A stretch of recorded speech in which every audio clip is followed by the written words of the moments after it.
video, their camera. Genau. Willkommen, Ofer So, Waldmann, welcome Kirsten Ofer Kampe Waldmann, und Kirsten Bente Kampe, Scheller. and Ich stelle Bente die mal Scheller. kurz I will vor. briefly Ofer introduce the Waldmann three of them. ist der Ofer neu Waldmann is the designierte new Leiter des Büros designated Heinrich-Böll head of the in Heinrich-Böll Tel Aviv. Foundation's office in Tel Er wird Aviv. dieses Amt He offiziell will im officially Juli take up this antreten. position in Er war July. zuvor als Ofer previously worked as a freelance author of books, features, radio plays, and opinion columns. He originally came to Berlin from Israel as a musician with the West Eastern Divan Orchestra, and he holds a doctorate in German studies and history. So welcome, it's great to have you here. Kirsten Kampe is currently interim head of the Heinrich-Böll Foundation office in Ramallah. She also opened this office in 1999, but otherwise works as head of the Africa department at the Heinrich-Böll Foundation. It's great to have you here today. Well, thank you very much. And last but not least, Bente Scheller. She's the head of the Middle East and North Africa department at Heinrich-Böll Foundation. She previously headed the foundation's offices in Beirut and Afghanistan. She is a renowned expert on Syria and holds a doctorate in political science. And today she will shed light on the perspectives from Lebanon and Syria. So with that, I would like to start with the first discussion part, where we will predominantly look at how are people on the ground doing, what are the biggest challenges right now, and how are they dealing with the current situation. I would like to start with you, Ofer. You are personally most affected at the moment by the missile attacks, and just this morning, once again, you had to go to the bunker because there was an airstrike alarm. And I want to ask you, the war against Iran enjoys broad support among the Israeli population, even though, as I've already mentioned, it is demanding a lot from the people currently. So how has the mood developed or changed over the past week? And how do people now view at the recent announcement of a ceasefire? So maybe you can tell us about that. Well, first of all, dear Bauke, thank you very much for the invitation, and dear colleagues, it's great that we can look at the situation of the people on the ground. And I would like to say that there's one experience that the people in the Middle East are sharing at the moment, which is the arbitrariness of the war. This is an experience that I'm sure Kirsten and the other colleagues in Palestine, the occupied areas, and also Bente from Lebanon and Syria can talk about. And I'm sure also the people in Iran that you've already mentioned. So this immediate arbitrariness of the war, which is omnipresent. Well, as you said, the attack on Iran by Israel is considered a success in Israel and broadly supported. This can also be seen in the most recent polls in Israel. Everyone is actually in favor of the US-Israeli cooperation, and you can see this at the wall in Jerusalem, which was shown in blue and red. And so in Jerusalem, Tel Aviv, the liberals and the Orthodox people are celebrating this US-Israeli cooperation. And the whole political class is supporting this attack as well. The only difference between the coalition and the opposition is that the opposition clearly demands, and there's also a huge expectation in the population, that now that the war hopefully is over and the ceasefire will be maintained, that the war in Gaza will also be ended. And there the comparison between Gaza and Iran is key. We also see that the political class and Benjamin Netanyahu rather tries, in a Churchill-like manner, he did not visit certain areas where missiles struck, and so he didn't. Up until this morning, there was a concern in the Israeli population. One could see that the Israeli population is not really that good at exit strategies, and one feared that the war might be prolonged. And we could also hear voices from the Israeli government which demanded a regime change, cuts the defense ministry and also others. And this desired regime change, of course, would also mean a prolongation of this war. And also from the opposition. Lieberman, for example, who should belong to the opposition, actually is actually lamenting the ceasefire, as he wrote this morning. And we also heard it from the ranks of the army, which said, well, we have almost reached all the objectives of this war. But recently we heard that there are more and more and different targets arising. So there's the hope in the political class that the US would get involved, and now it happened. And now they hope that this war will be put to an end. And with a ceasefire since 11:15 Israeli time, this has been the case. However, the situation is still too volatile in order to be very exact and to know in which direction the situation is going to evolve. There were some protests against the war against Iran. These were the same activists who also were against the war in Gaza, against the hunger and the displacements of the people and the war, the way in which the war was waged in Gaza. And these protests, which were rather small, were under the pressure of police measures and also the reporting of foreign journalists who were attacked more and more strongly by the Israeli police forces. And this increasing policing or state-run pressure against the demonstrations against the war in Gaza and also Iran, also, although they were very marginal, is part of the general climate of pressure on civil society, the media, and the NGOs, and amongst them also partners of the Heinrich-Böll Foundation in Israel. However, this then belongs to the segment of NGOs, civil society, etc., and we're going to talk about it a little bit later, I guess. Thank you very much, Ofa. Just one follow-up question in order to get a feel for the situation. I mean, we heard that the population is supporting it, but how is everyday life looking like over the past 1.5 weeks? How many times did people in Haifa or Tel Aviv go to the bunker? What part of the public life is still happening? So maybe you can give us a glimpse. Well, the first thing that you notice is that all schools are closed, so no education, children stay at home.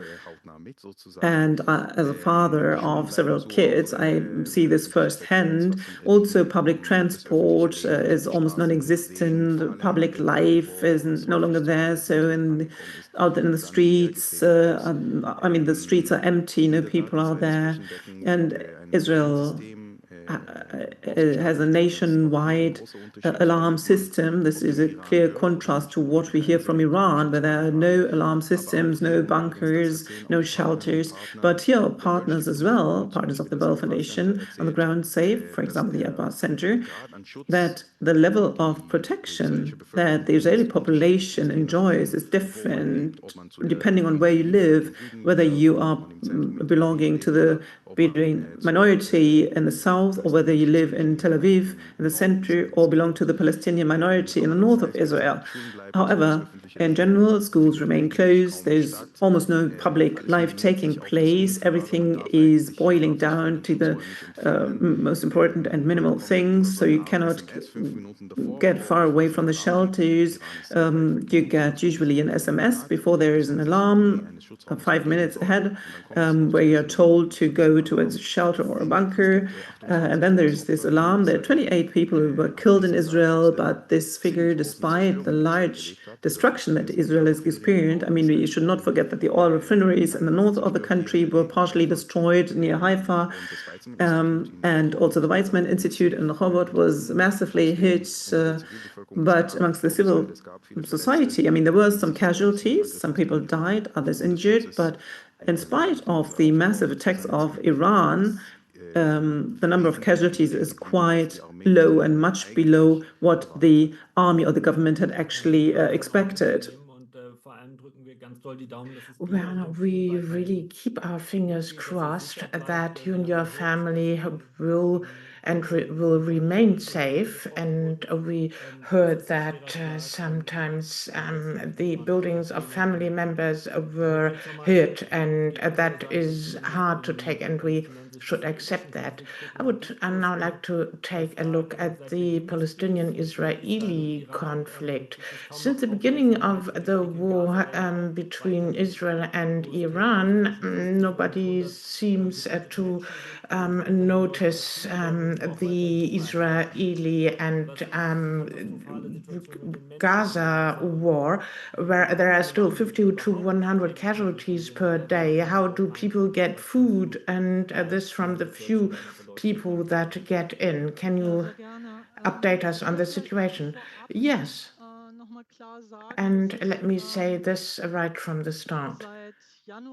I would like to make clear that since the 1st of June, I have had a new function as an office manager, but I haven't been on site. So everything I am saying here is based on the reports from my colleagues from Ramallah and from all my acquaintances and friends from Israel and the Gaza Strip and East Jerusalem.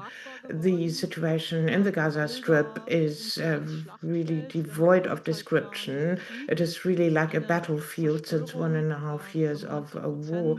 Well, 90% or even more have been destroyed, and 2.2 million in the Gaza Strip have been displaced. They are in makeshift shelters, tents, and so on. And since 3 months now, the population has been suffering, not just from military warfare, in other words, permanent drones in the air at night, as it is often described, and also shooting from the ground and from the air, and above all, from hunger. And I think there are many, many voices from many international organizations, including from Germany. And I found it online. They describe what it means to suffer hunger, not to be able to feed your children, although they are calling for food and suffering from hunger, let alone like medical aid and the infrastructure for schools and everything else. So what keeps people in the Gaza Strip awake? Well, the continued war, safety and security, and hunger. Starving and being starved for a month now is really devoid of any description. And of course, this leads to fatigue, and it really undermines your very existence. Authors and writers from the Gaza Strip, people who are trying to describe what happens within them, they said they're devoid of souls. They're no longer able to write because hunger and starvation causes something within them. International organizations are trying to maintain the situation to somewhat alleviate the suffering. The soup kitchens, so the little food that the Gaza Strip received, they're trying to distribute it so that not only the stronger ones will receive food. There is a distribution system in the Gaza Strip. So over 3 months, the situation led to a high level of starvation. In late May, the middle of May, a distribution system was established after the blockades were legitimized. So the Gaza Humanitarian Foundation, it is a somewhat obscure organization of which nobody knows where it is domiciled, how does it get funding. So there are now 3 distribution points only in the south of the Gaza Strip, so as to distribute the little food that there is. And based on the accounts of our partners and other descriptions, it seems to be on purpose. So you have to line up very early, and people are in cages. There is face control, data is registered, and actually you need to reach the distribution point so that you get a little pack of food that you can carry back to your family. So these distribution centers only feed about 15% of the population. UNICEF says that water supply is extremely critical. It is urgent to alleviate that situation. So all aids that have been established contravene the very basics of humanitarian aid. And with this humanitarian aid, in inverted commas, really, because it is no aid anymore, because at the distribution centers, as well as the attempt to rob the lorries that get beyond the control points, stronger young men are trying to get like meal bags, flour. They try to get hold of them, and this leads to dangerous situations at the waiting points because based on a human rights organization's account, that documented the situation on the ground. It is about 100 people that were killed due to shooting by the military or by the gangs even that are at Abu Shabaab, and there are dozens of people on the search for food. So the despair, suffering this hunger and starvation just in order to stay alive is a situation that is unacceptable. Thank you for this account, and well, maybe you can also tell us what the West Jordan looks like, and in Iran also the situation is progressing. And so what does the West Bank look like? Well, the Böll Foundation is in Ramallah, and a colleague is stuck in East Jerusalem. Ofer and myself, we have also been in constant touch since the 13th. And, you know, there are different teams that declared themselves as showing solidarity.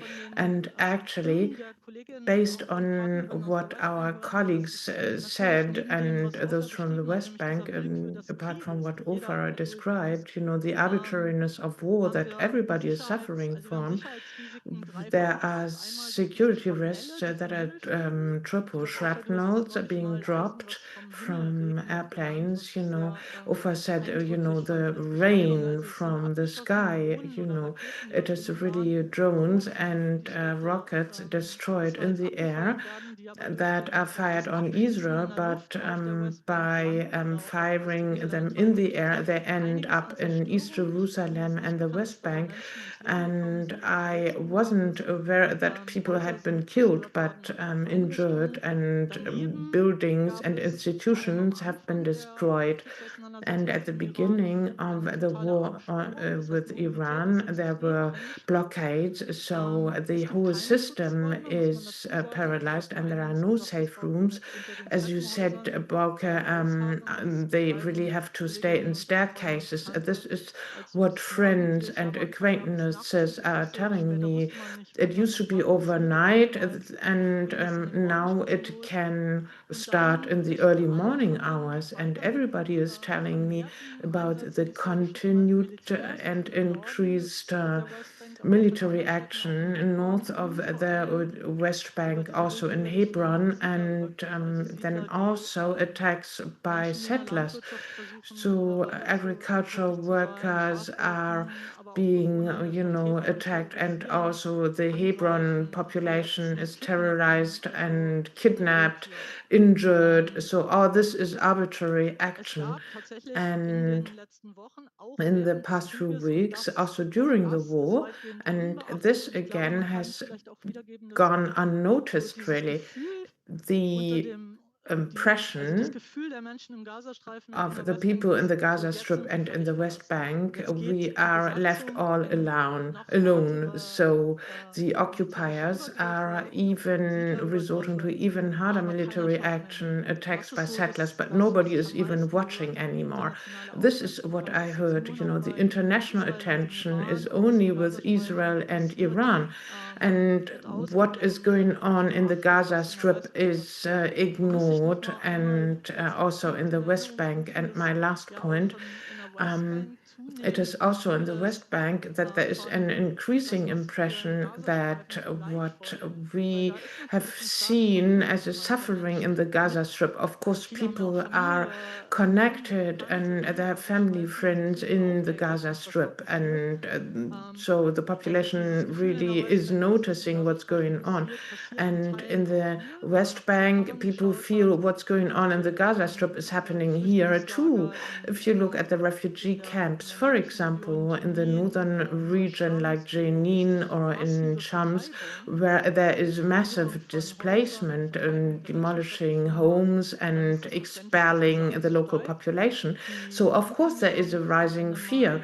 And also in May it was announced that 22 new settlements should be established, and also the ministers in the Israeli government that the annexation should be enforced since Trump's election. So all this spreads fear among the East Jerusalem and West Bank population. Thank you, Kirsten. And now let's take a look on Lebanon and Syria, because it is also there that people are concerned by war. There is military action from the Israeli army in the Lebanon and Syria.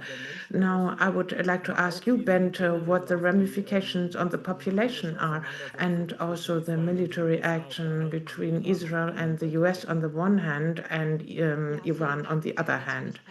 Thank you. Of course, I can only partly represent my office there, but as Kirsten put it, we are in constant touch with the local population and in their hard everyday life. People do not see themselves in a position to make an appearance in a German discourse because they need the energy for the local situation, so they don't have the energy for a local dialogue here. And I think this is one of the many facets that concerns our partners, that they don't feel seen as individuals, not even as numbers at times, especially in the past 10 days or in the last week. The entire attention was focused on Iran and Israel and many technical questions, so they felt they were not seen as human beings.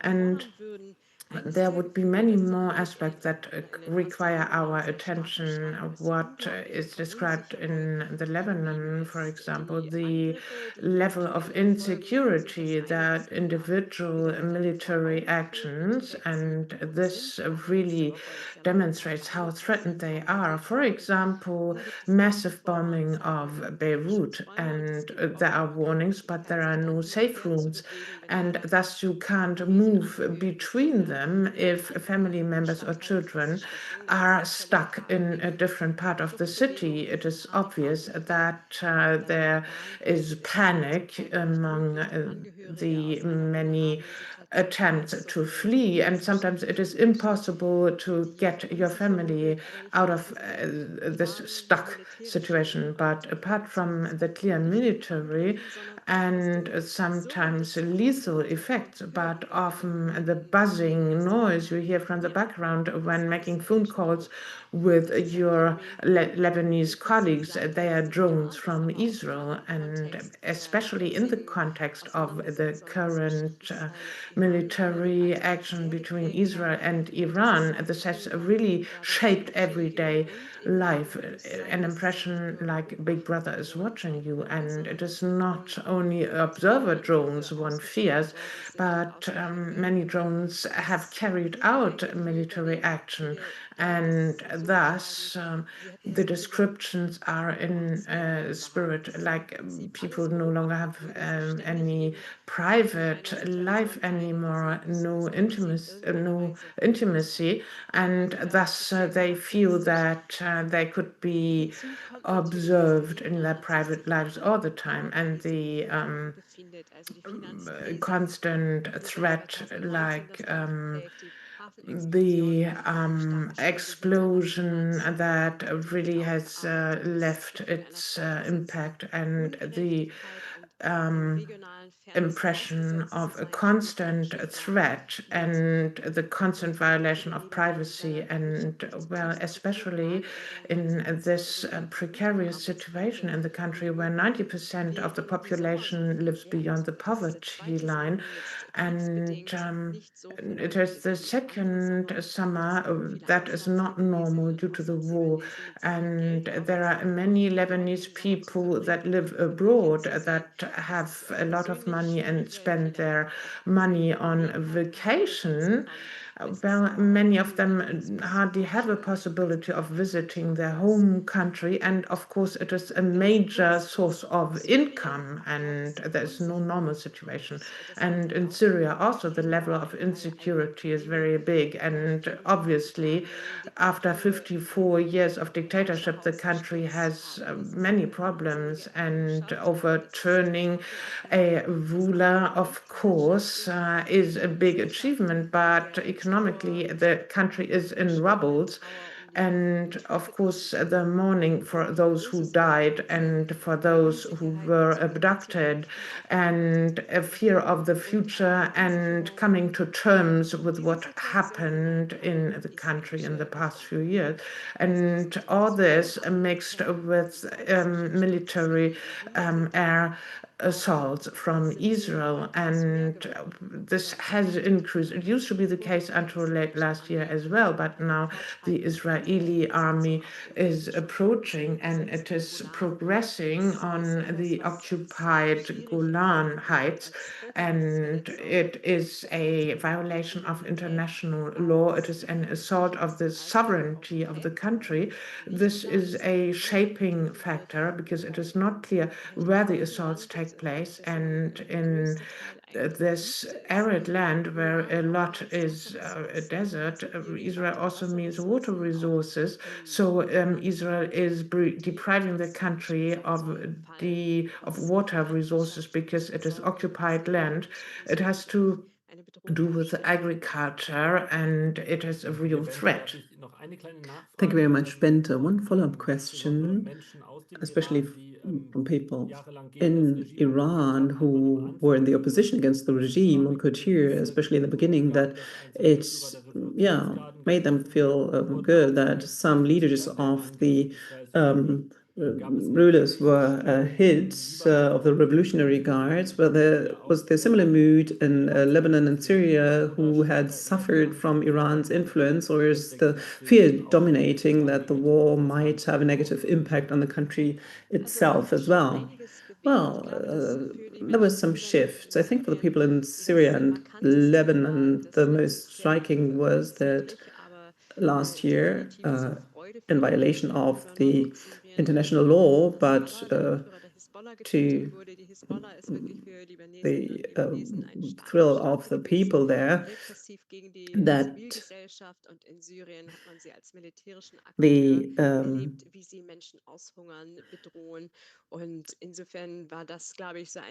that there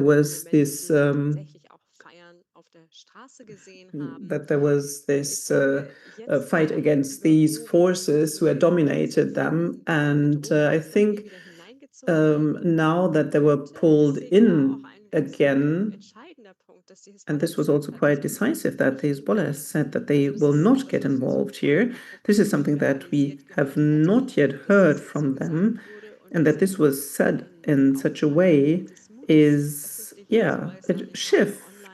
People are more courageous to utter their voices. Also, people who did not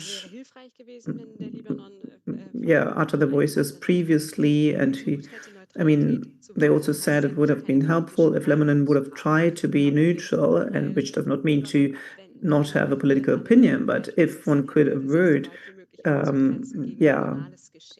suffering from Lebanon, this would be good. Thank you very much. Well, this brings us to the end of the first round of questions, and now we will have a second round. We now want to focus more strongly on the civil society actors, especially amongst our partners.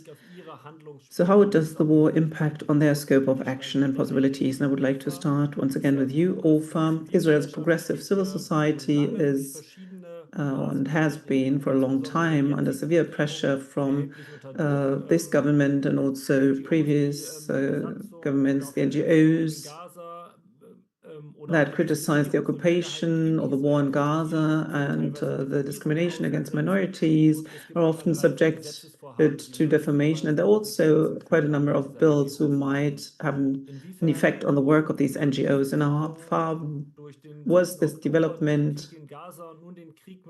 influenced and exacerbated by October the 7th, 2023, in the war in Gaza and now the war in Iran?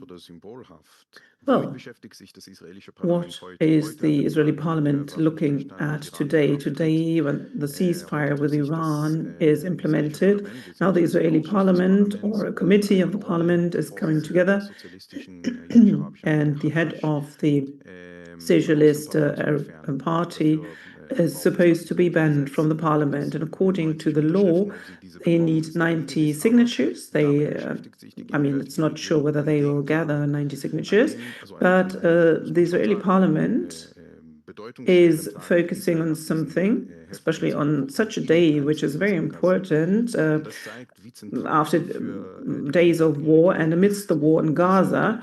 And so it shows how important it is for them to exert pressure on civil society and other voices, opposing voices. And the Arab Jewish NGOs in Israel, for example, and Hatash is also coming from the spectrum. So they're amongst the few critical voices that you can hear from Israel. So how important it is for the current government to put these voices under pressure. And this is being reflected by the parliamentary meeting exactly today on this ceasefire day. And the pressure on the opposition and civil society has not only remained big, but has grown since October the 7th. And the NGO taxation law, which has also been talked about here in Germany, but it's very important to mention it once again, because especially Kirsten has just mentioned that a well-known Israeli NGO, B'Tselem, describes the reality on the ground in the West Bank and also the Gaza Strip. And however, this is limited, but they try to describe the reality on the ground, but not B'Tselem, but also other NGOs. And these are exactly the NGOs that are suffering under the pressure of the current government. This means that these NGOs are eyes and ears on the ground. And these eyes and ears, and I also talked about the foreign media earlier and the pressure under which they are. So the scope of action of these NGOs is being limited, and this is high on top of the agenda of this government to further limit it. This is part of the so-called justice reform that we've been hearing of since January 2022. And this justice reform especially focuses on two actors in society, the civil society on the one hand and the media, and on the other hand, the justice system, the judiciary.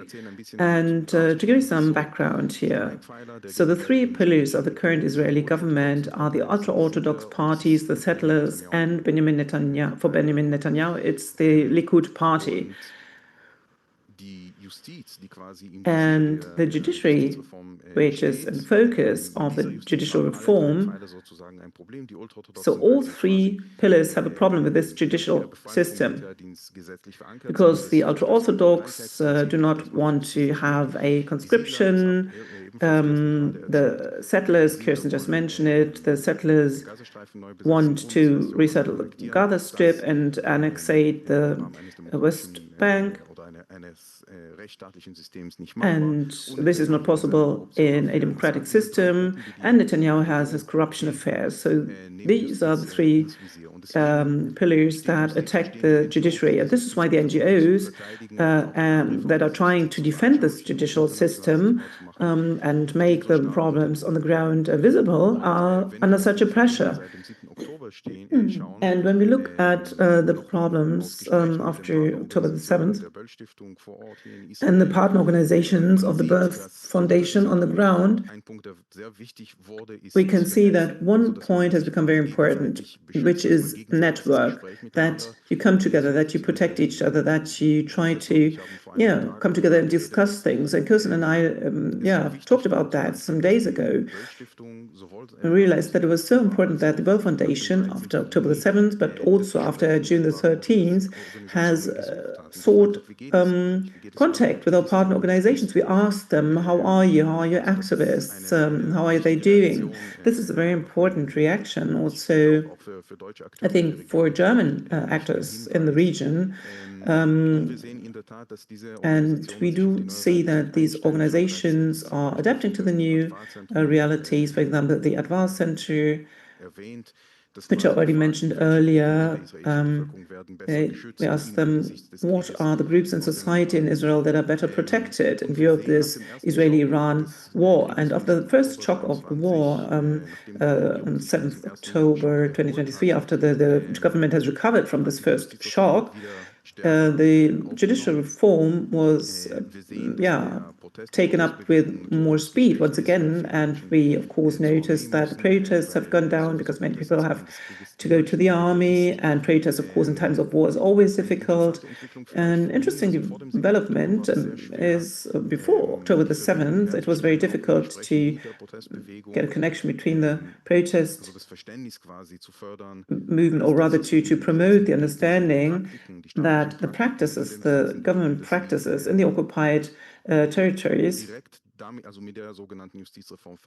that this is clearly connected to the judicial reform, that the attack on the state and the rule of law, on human rights that we've known for a longer period of time, an attack on human rights, etc., that this is now trickling into the country. This means that the occupation and the plans of the government are intrinsically connected with the justice reform. And since October the 7th, we do see that the protest movement has shrunk, but the insight, the understanding is increasing, that all these topics are interconnected, especially when it comes to the war in Gaza and the hostages, which is actually a topic which is considered only in a second rank, and the losses of the Israeli army. So the agenda of the current government is somewhere else.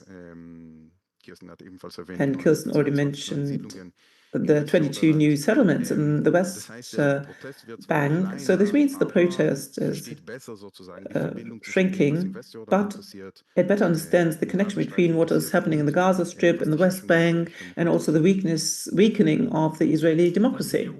Well, thank you very much, Ofa. Civil society in Palestine is, of course, not improving. The progressive Palestinian civil society actors, like our partners, are persecuted by Hamas, harassed by the PA, the Palestinian Autonomy Authority, and oppressed and sometimes criminalized by Israeli occupation. So, Kirsten, where do they find their strength and energy to continue their work, and from whom do they still receive support and solidarity? Well, it's quite right what you described. We navigate between different fronts. The PA is not giving them, or the human rights organizations giving them the freedom in order to pursue further democratization in society, and Hamas is a very repressive factor in the Gaza Strip, especially for NGOs and activists. And then, of course, you have the occupation. I think many of the organizations find their strengths in times of war, where many things seem to be senseless. They find their strengths in a sense. I mean, I experienced it at the time when I built up the office there, and there were strong military clashes going on. And I also hear it from my colleagues nowadays. They want to go to the office in order to keep up services there, to keep up the support that we provide so that organizations like partners in the Gaza Strip can in some way also mourn amongst their fight for survival and to help them with the little means that we have available. Of course, many things have come to a halt due to the enormous limitations of freedom of movement. So the kind of normality that one would like to see is not there. Of course, we would need a film festival, more culture, as has been or was supposed to take place in Jerusalem, but it has been cancelled now. So the most important thing is to do things that make sense. And for human rights organizations like Sun and others who have made sure in the Gaza Strip that everything is documented.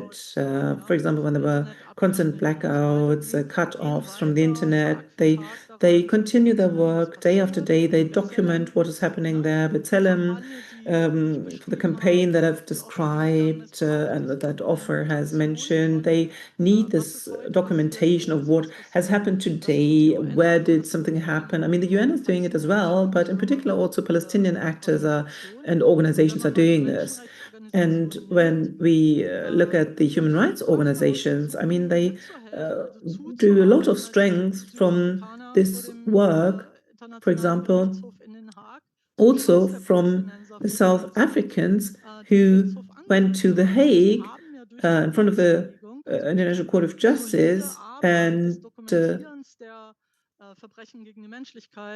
they could document the human rights violations, international law violations, and the genocidal politics. So they could provide proof so that the court could come to an opinion that the Israeli military should stop certain things to the benefit of the population there. And at the time, this was really something that showed them that their work is relevant, that it has an impact.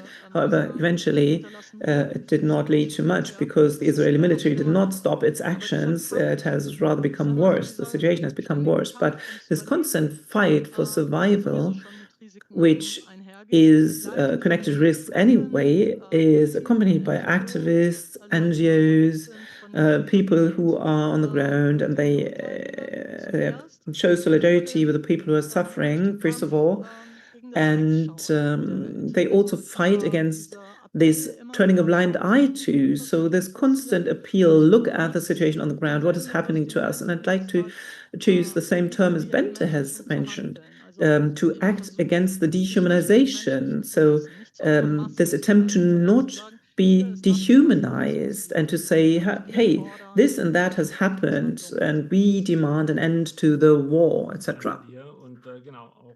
Thank you, and thanks to your office and to all the partners you work with to work against all odds and continue your work. Thank you. So let's go back to Lebanon and Syria. There again, we have partners that work for a just democratic transformation, for democratic rights, human rights. So what effect does the war and the wars have on their work, especially in Syria?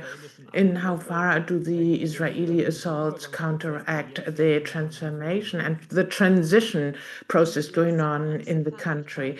Well, to start off with the last question, I think it is a real impediment because the current government is faced with so many challenges in order to create internal stability and create trust.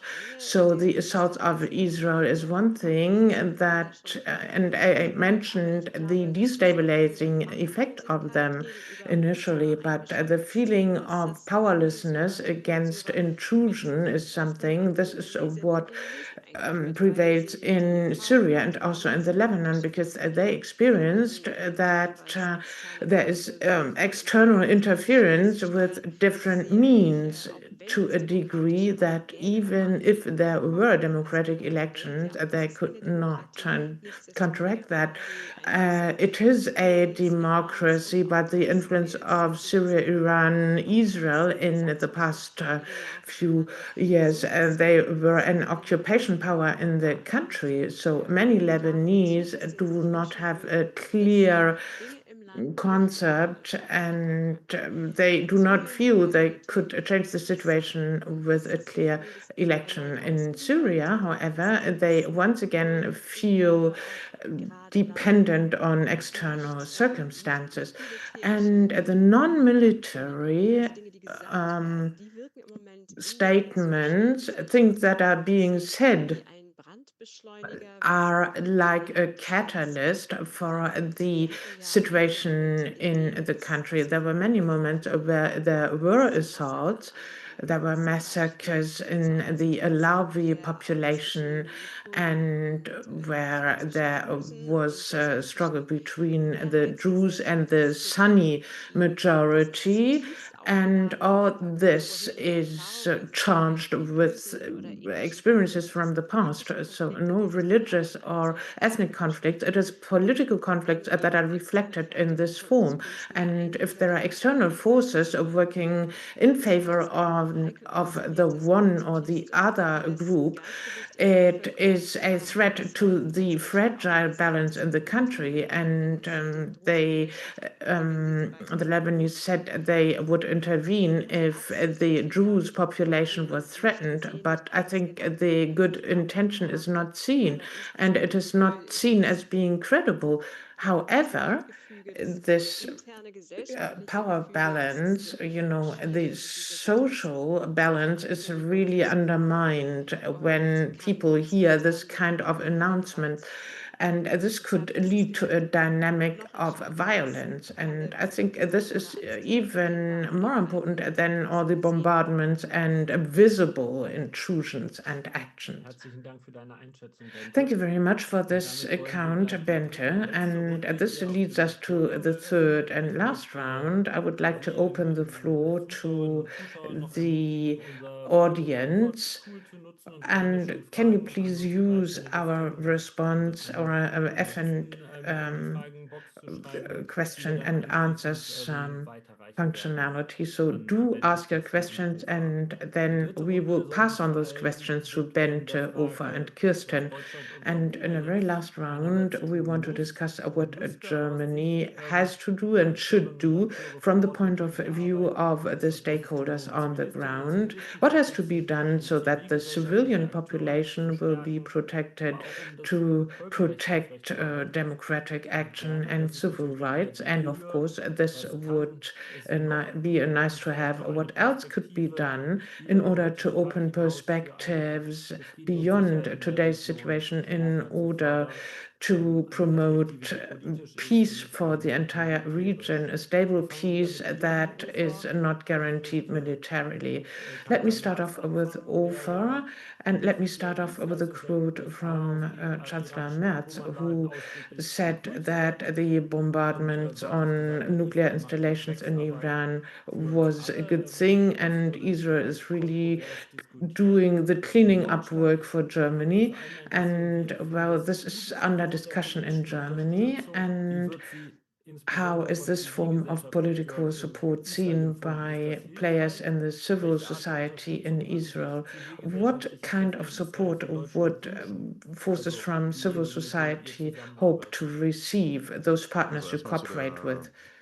Well, first of all, concerning Merz's quote, I think really we should be clear about the fact that people are suffering from who don't have a safe room, and they are suffering from a situation that is repressive and oppressive. And I think it lacks respect to call these people like the dirt that needs to be cleaned up. Iran and Iran's threats against Israel are seen as an existential threat by the Israeli population.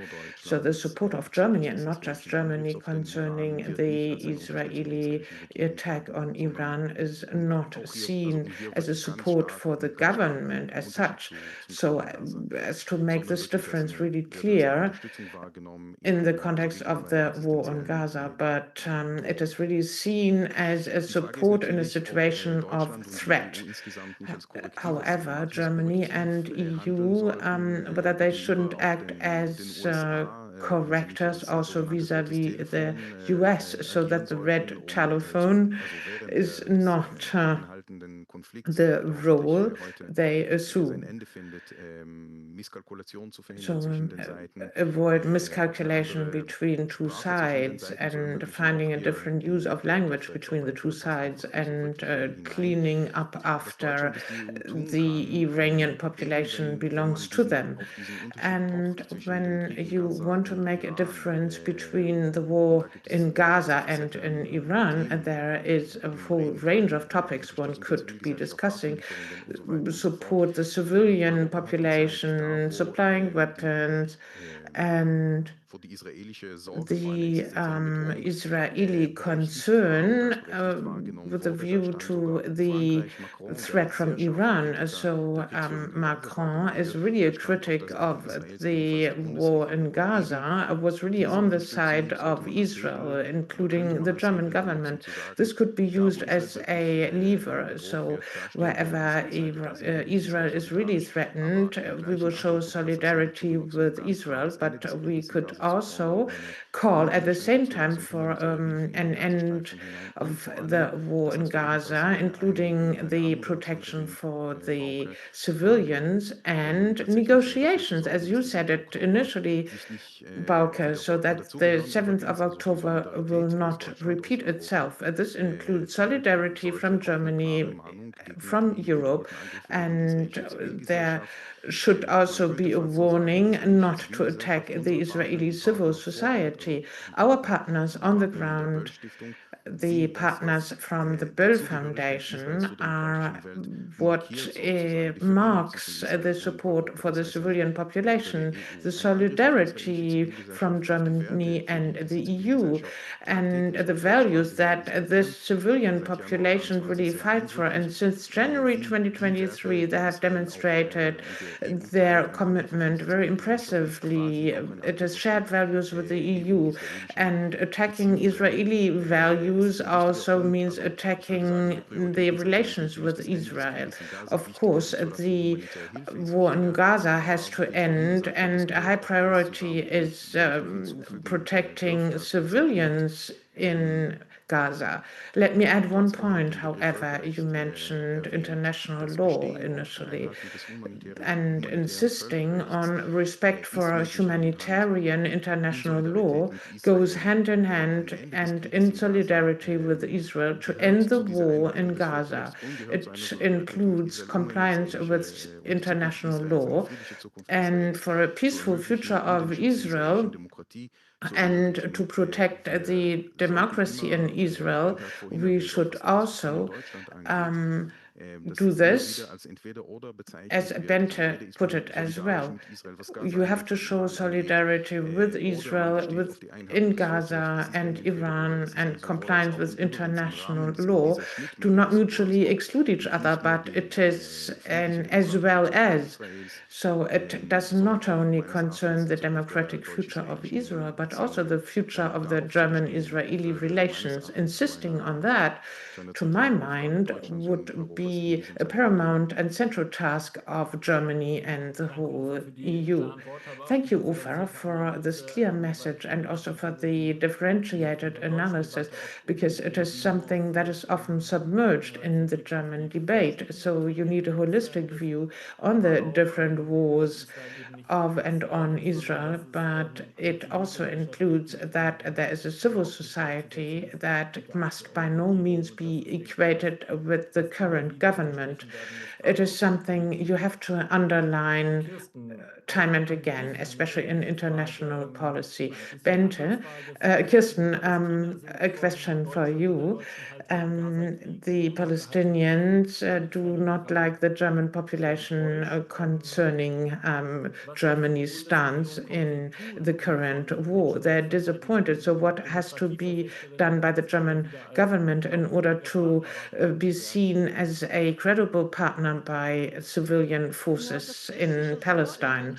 Well, there is a big level of disappointment, and sometimes in talks with friends and acquaintances and in our current structure, I see like a pitiful remark, well, you are Germany and you are Germans. Well, what are the expectations? What does the German government have to do in order to move out of this perception? And I fully agree with Ofer.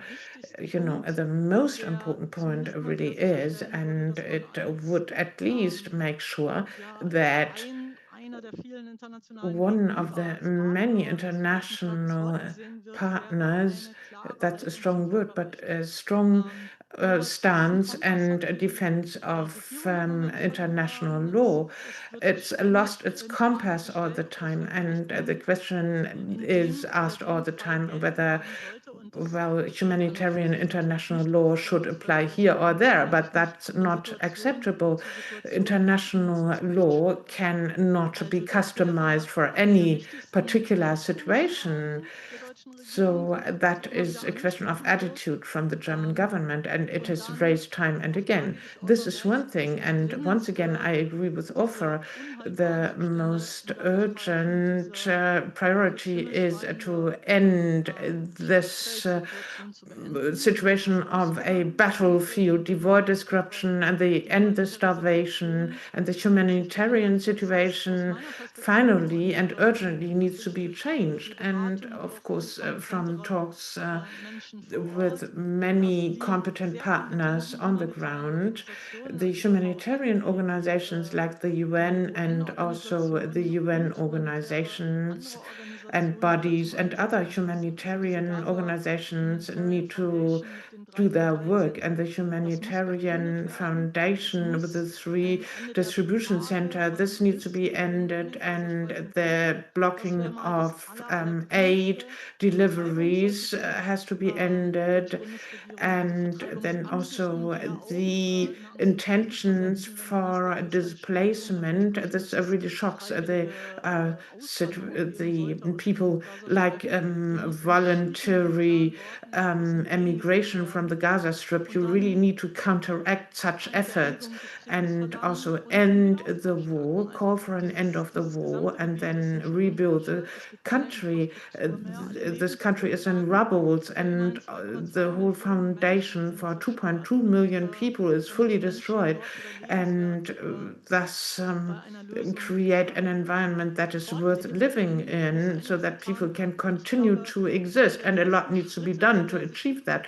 One of the most important steps where the German government could have a clear stance, and well, I said this is not only about the German government, it is also the political parties in Germany that need to position themselves, and this really creates a power of political demands. So the German government really should show its resistance to the EU association agreement, and it should actively review, according to Article 2 of this agreement, at the meeting of the foreign ministers, the key components, respect for for human rights and democracy, whether this is still observed or whether it is being postponed.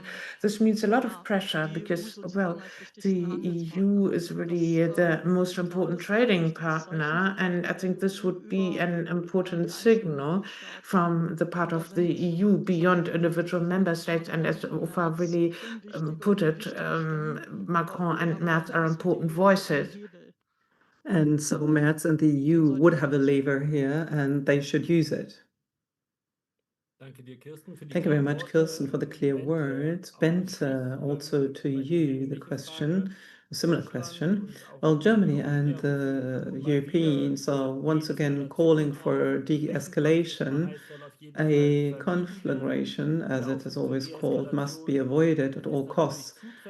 And of course, this is right and justified, but usually it remains an empty phrase. So maybe you could try to fill it now with life. So what should Germany and the EU do beyond mere appeals to help the people in the region, especially in Lebanon and Syria, in order to actually contribute to creating a lasting prospect for the security and peace in the region?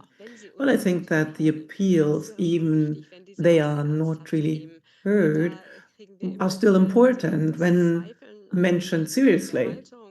But I do have my doubts in the German stance, or rather, I see the doubts in the German stance, because people consider the German stance as full of double standards. And I think our partners are well aware that it's not only Israel violating international law and violating human rights. This is just another thing that adds up to the overall feeling of injustice. And I find this quite remarkable. They are very often faced with a situation where over decades they had to, keep silent with their political will and what they desire. However, this does not stop them from wishing that everything goes according to the law and to order. And they do see the violation of these legislations, and they consider it some kind of gaslighting. So they feel that we cannot, really see their position. And they say we only side with Israel and not with other states. So what happens if someone of us is being attacked in an unprovoked manner, and why are we considered a problem, basically? So I think we should recognize what is actually happening. We should recognize the suffering that is caused there and to name it. And if something's wrong, even though you might not know how to counter that immediately, but you should mention it and bring it up. And but this saying that okay, this is not legal, but it's legitimate, this would also change things. And however, it was quite clear for all of our partners and interlocutors that Germany is in a particular position when it comes to its relationship with Israel. But due to this, Germany always had a special force here, was a special force here regarding the question of hostages, for example, when it comes to negotiating between Israel and the Hezbollah. So Germany had a key role previously, and this was only due to the fact that it was trusted from both sides. But now no one is really trusting Germany anymore. So especially when we think about a long-term perspective, then the trust that has been shaken most by October 7th and everything that followed afterwards. So this trust needs to be rebuilt, and this is not a bilateral matter. This is something where external forces have to give guarantees in order to instill trust, where they have to guarantee for something in order to regain this trust, so that both sides are taken seriously. And this is, of course, a very difficult task at the moment. I would say when we listen to the region, there's a lot of disappointment at the moment and a lot of despair, and maybe Germany cannot be or take on that role anymore. So this issue of fairness, of justice, of trust is really important for the people on the ground at the moment, not only for them personally, but also when it comes to an overall political solution. They wonder, how are they supposed to go into the future? Of course, you do not have to have a beautiful relationship with every individual or every side, but you need to trust each other. And so there are many conflicts that are either out in the open or, yeah, a little bit hidden or concealed. But yeah, so agreements that are being made here should at least be kept now. May I add something to it? Yes, of course. I know that there are many questions here from the audience, but I'd still like to say something, especially on the last point of Bennett. I'm not sure in how far in Germany people notice that critical voices when it comes to the war in Gaza were heard in Israel from many states around the world and also from Europe. But as soon as the new German government has found a different language before the attack on Iran, these statements from Wadefuhl and also the Chancellor Merz, had a completely different weight in the Israeli public. I mean, they were quoted in all television news and in the newspapers. So what the parties and the politicians in Germany say, especially what the German government says, is being noticed in Israel. So, of course, we should not take it too lightly and say, okay, sometimes you think, well, we should be cautious with any comments or criticism coming from Germany, but the trust that Bent is talking about, in particular when it comes to Germany, is higher than with regard to France or other countries. I mean, you also heard it from the Israeli embassy in Germany. As soon as Merz found different words, so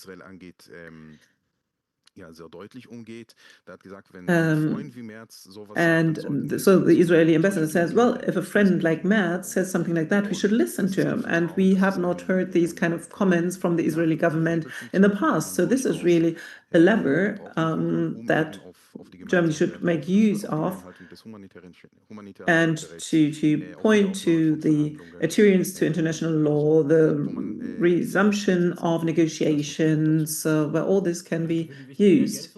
Well, thank you very much for what you said. Just a follow-up question to Bent when it comes to more profane support ways for civil society actors. In our work at the Heinrich-Böll Foundation, of course, this is a huge topic. And when we look around, we see that other actors like USAID were experiencing massive cuts, which also had an impact on civil society actors on the ground, but also that the funding from Germany is declining and also in part connected to higher hurdles. And how far is this a very important lever that Germany should use in a targeted manner in order to continue to support and help civil society actors? How do you see this, Bente? Well, this is a very important aspect due to the budget situation in Germany. We have a very tight budget situation already this year. We have to massively cut in our offices this year, and I'm not expecting a different picture next year. Quite the contrary, we expect further cuts in the next year. So at a time where USAID funding has been cut, which were very often criticized, but who bore the main share when it comes to civil society actor support, this is quite dramatic, especially for Syria at the moment, where many things would be possible at the moment, where we could do a lot at the moment in order to strengthen civil society and support civil society in their democratic transition and to accompany them. So this is really tragic that we lack the funding at this point of time. And also when it comes to civil societies in other countries, this is quite dramatic. In Lebanon, we would need so much more. There is a hope for reforms. A lot is standing in the way in terms of domestic policies, but also international. But there are many citizens who are prepared to do a lot for their country, but who cannot do it without any funding. And this usually applies to those areas that, for a good reason, are not commercial services and where we need to have a funding which is transparent and public. For example, when it comes to the reform in the judiciary, it can only become an independent judiciary if people do not have the opportunity to exert influence based on their money.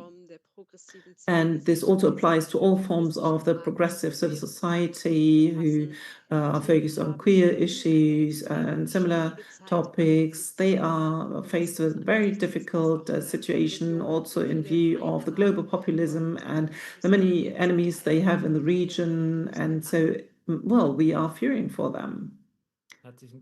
Well, thank you very much, Benton. Now we want to open up the discussion for questions from the audience. So please continue to use the Q&A tool and write down your questions there. I will select questions and pass them on to the panelists. And of course, you can also put questions in English there. We can also pass them on. Well, I would like to pick out 3 questions and put it up to the panelists, and you may decide how you want to answer it. One question is on the violence of the settlers in the West Bank and the sanctions against motorists and Benavir, not by Germany, but some other countries, and whether they have an effect or whether they are effective. So this seems to be a question for Kirsten. I'd also like to read out the others, and then you can start. And then we have a question regarding Syria, and especially regarding the capabilities or scope of action of civil society initiatives and how your assessment is there, especially across different confessions. This seems to be a good question for Bente. And then a question to Ofer. It says the Central Council of the Jews in Germany also has a different attitude towards, or demanded a different attitude of the Israeli government in Gaza. And were there any reactions in Israel, or what kind of reactions were there in Israel? So I think we should answer the questions the way I read out the question. So Kirsten, you have the floor first. Well, according to everything that has been reported, there are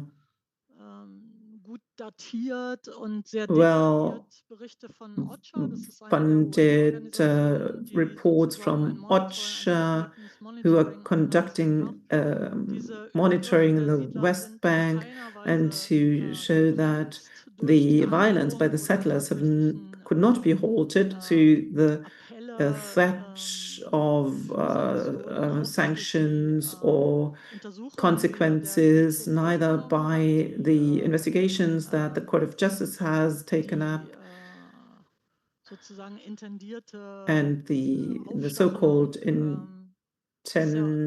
incitement has been investigated from a criminal proceedings point of view. But what is happening in the West Bank currently are spontaneous, violent, sometimes very brutal attacks on communities, especially also smaller communities that are being attacked in the rural areas. And those of you who know the film No Other Land, which was widely debated, there we can see a very lively description.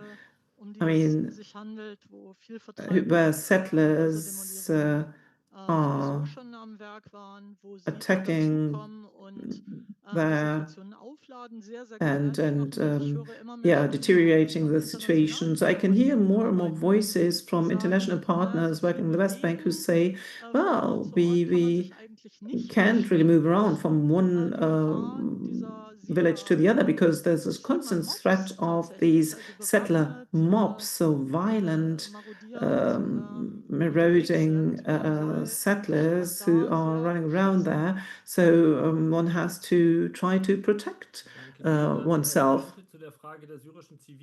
Thank you. Now, Bente, on the question of the civil society in Syria and interdenominational cooperation.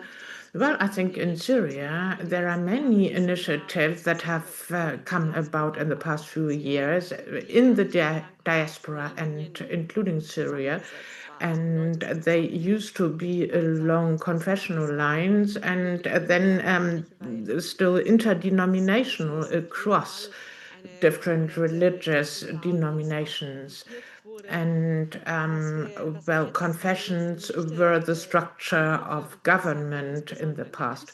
Now, especially in the coastal region, immediately people came from other parts of the country, like Idlib and Aleppo, that there were announcements to help, and not just mere words, but they would walk the talk.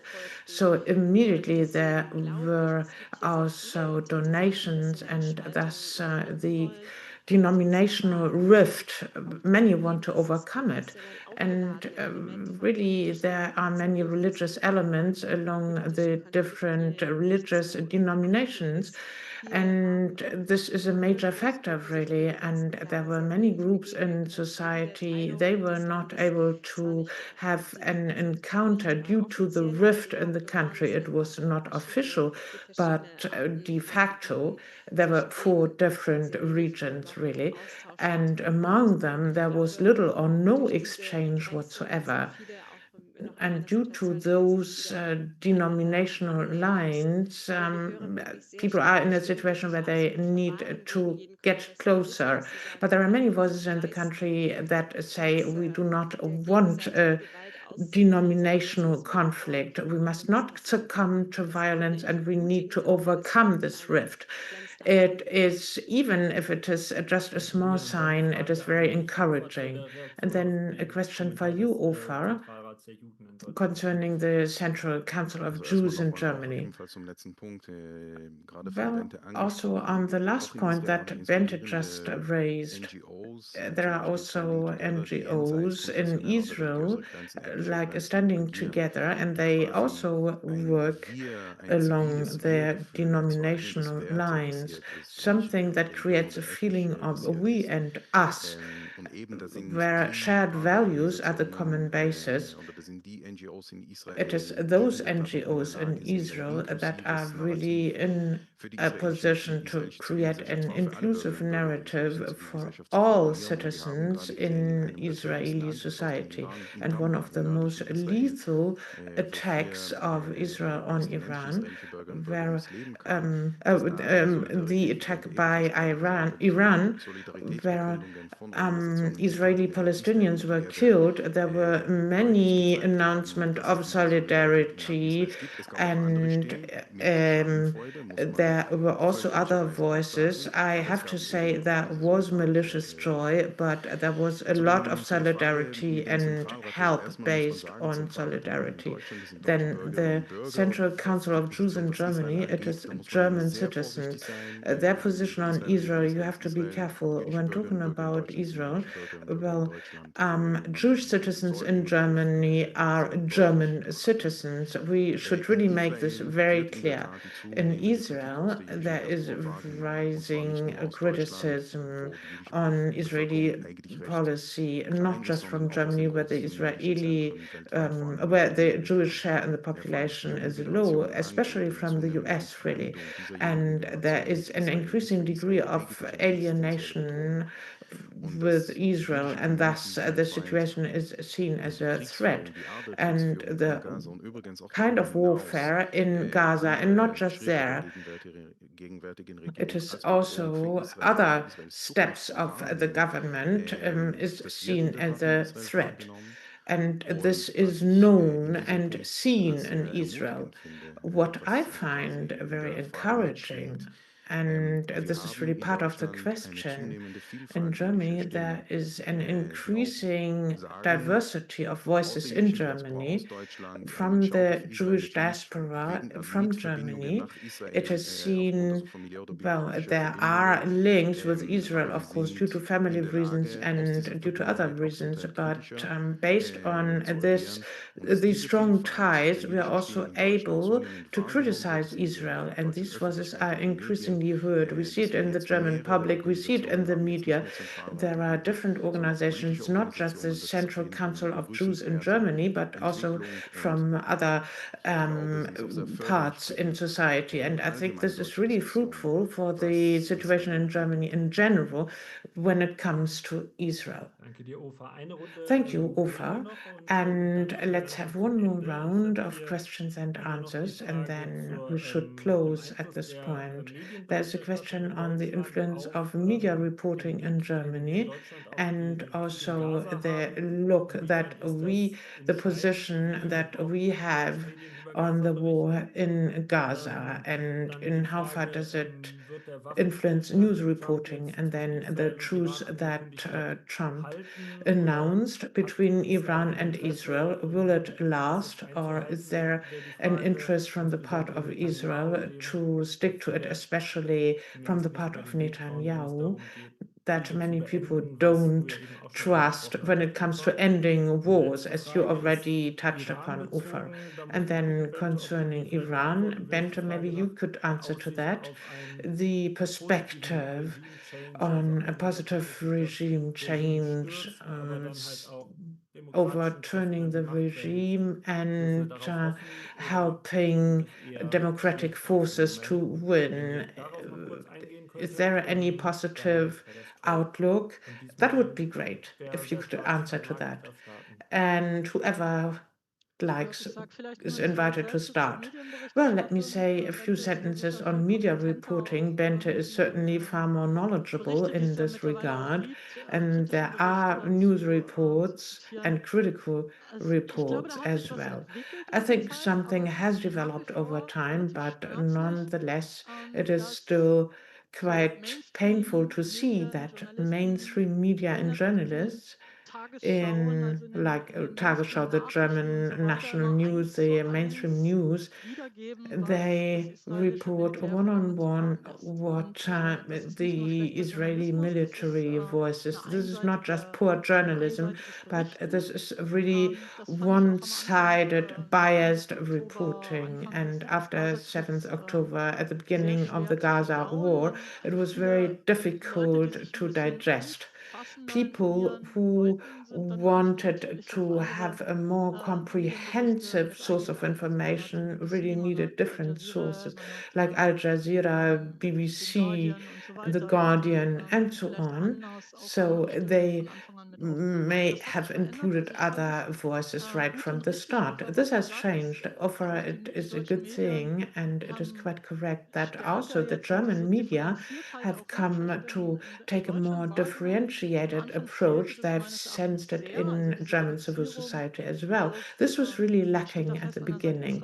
Like, we are firm at the side of Israel, but in particular, when it comes to other questions, including international law, one has to see things in perspective, and the differentiation of attitudes and opinions has certainly become stronger, and there are more differentiated comments, and there, even in individual media, there are pro and con discussions. But this is really good and positive for media reporting. So at the beginning, it was really difficult to find reasonable sources of information, and this especially because of German media reporting, but this has improved. Thank you. Ofa, would you like to say something on a truce, or is that difficult? Well, man soll auch kein Prophet sein. Übrigens one ebenfalls zu diesem letzten Punkt shouldn't vom be a 1. Man prophet, darf nicht and I vergessen, don't have deutsche the Journalistinnen und crystal Journalisten ball. dürfen nicht in And den Gazastreifen hinein. Also commenting Berichterstattung ist Kirsten's eigentlich nicht reporting, möglich. international journalists Und are not Berichterstattung, allowed die into wir the doch aus dem Gaza Strip. Gazastreifen So haben, findet reporting unter diesen like erschwerten that Bedingungen is statt. not Das heißt, die possible, wenigen and all journalistischen reporting that Besuche, is die es im possible at Gazastreifen all gab, is von under Israel very aus, von den difficult Kolleginnen und Kollegen, die hier in circumstances. Israel sind, So even the people waren on the unbegleitet ground im in israelischen Israel, Raum. Und da ist they natürlich were eine unterschiedliche accompanied Berichterstattung by the Israeli so gut wie army, unmöglich. and differentiated Aber reporting das macht in der is Tat die Arbeit almost etwas schwieriger. impossible. This really makes the Zur situation even Lage more des difficult. When it Waffenstillstands, also comes to man the liest heute über situation die of the Erwartungen im truce, Newsticker, and in the news dass der Home ticker, Command you see that sozusagen the Home erwägt eigentlich ab Command morgen alle is Restriktionen über das considering öffentliche Leben in Israel also lifting aufzuheben. Das all heißt, was das Schulsystem restrictions angeht. on Das heißt, public das life in israelische System Israel agiert so, als concerning ob the der school Waffenstillstand system. in der So Tat hält. the Man hört government sogar is Stimmen acting as if aus the dem truce politischen was to System, dass last. Netanyahu sich But überlegt, jetzt schnell doch Netanyahu apparently vorgezogene is Wahlen even stattfinden zu lassen, quasi considering getragen auf den Wellen the dessen, was organization als of Erfolg early wahrgenommen wird, elections, quasi sein and what is seen politisches as a Lebensprojekt, success. über das er über He, ein Jahrzehnt you spricht, know, nämlich his with the project of his political life that he has been discussing for more than a decade, like ending the nuclear program of Iran. Let's see whether the rumors from the political community is concerned. But when it comes to the truth, when it comes to school children, Israel seems to expect that the truce will last. That would be nice, especially for the people on the ground in Israel and also in Iran. Then a short comment on the question of a regime shift and a shift of power in Iran, Bente. Well, I think everybody is hoping for a shift in the political life there, but it is a very hardliner regime, so the pressure they're sensing, well, this would certainly not be a reason for them to be even more mild in the internal policy. It would certainly be desirable, but it would open up polarized debates. So if people were able to report from their own perspective, it would be great. But what we have been seeing in the past few days, that people were arrested, that many people who know that their relatives are imprisoned due to critical political opinions, and executions are still taking place. And I fear that the system is still stable due to corruption, and they have privileges, and the government is closely tied to everybody in power, and everybody voicing a critical opinion is still endangered. And really, the Iranian civil society is really persistent, and they even demonstrate, they take to the streets, and this would always endanger their lives. There is a little bit of hope, but nonetheless, this is really difficult to overcome, so this won't happen overnight. Thank you very much. That concludes our event today. Thanks for participating online. Thanks for your questions. Thanks to the interpreters, and thanks to Bente, Kirsten, Ufa for your exciting accounts from the situation on the ground and in Tel Aviv, Ramallah, Beirut. I wish you and your partners all the best, and luck for your cooperation with local partners. Thank you very much, and have a good evening. Bye.